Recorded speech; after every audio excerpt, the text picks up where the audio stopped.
Cool people doing cool shit. Sounds pretty cool, doesn't it? So you have no idea that you took us to such an awesome Asian restaurant last night. Then, if food is just food, you don't even know. That was an amazing meal. Food's about the company. Yeah, Mostly. well, yeah, that's a good point. But I will say you were an adventurous orderer.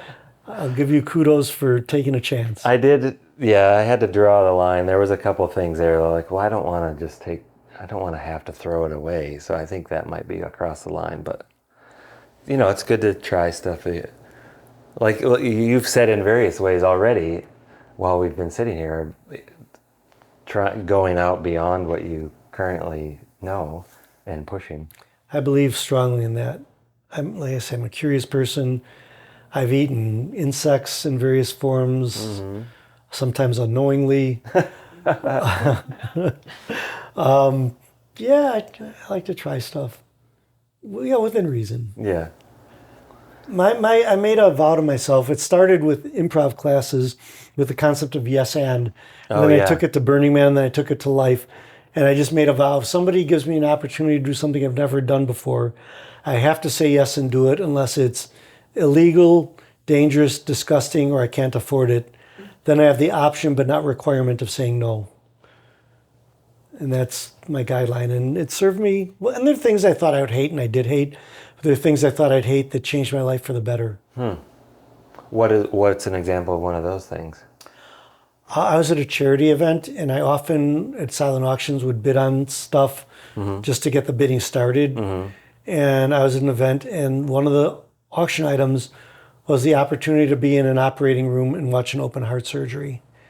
And I was the only bidder, and I won it. So for $50, I got to scrub in and go into the operating room, stand next to an anesthesiologist right over the patient's head, and watch an open heart surgery. And I'm squeamish. And I tried to prepare for it by watching operation shows on TV, but I couldn't, especially before bed. Tried to think, imagine, but it was disturbing to me. And I thought, well, I should not do this because I'm squeamish. But I thought, I don't think it's disgusting. It's not illegal or dangerous, so I have to do this. And it was fascinating. One of the surgeons was Dr. Seinfeld, was Jerry Seinfeld's cousin. Yeah. And I got to ask, once the patient was on the heart-lung machine, there were two anesthesiologists, and one of them said I could ask questions. And it was fascinating. And the surgery was so precise and they were so good, I thought, if I needed the surgery, I'd love for this team to do it. But the patient was obese, and they gave me the patient's history. And I said, does everybody have fat on their heart like this? They said, everyone has some, but this is really excessive. And I saw how hard it was for them to harvest veins and all sorts of ramifications of the obesity. And I looked around the room, and none of the medical professionals were obese. And I left, and I was 40 years old at the time. I left the operating room and went right to the gym. And I've worked out regularly since then because I can't necessarily prevent the heart attack, but I wouldn't have to have anything as invasive as what this guy went through by watching my weight and watching my health.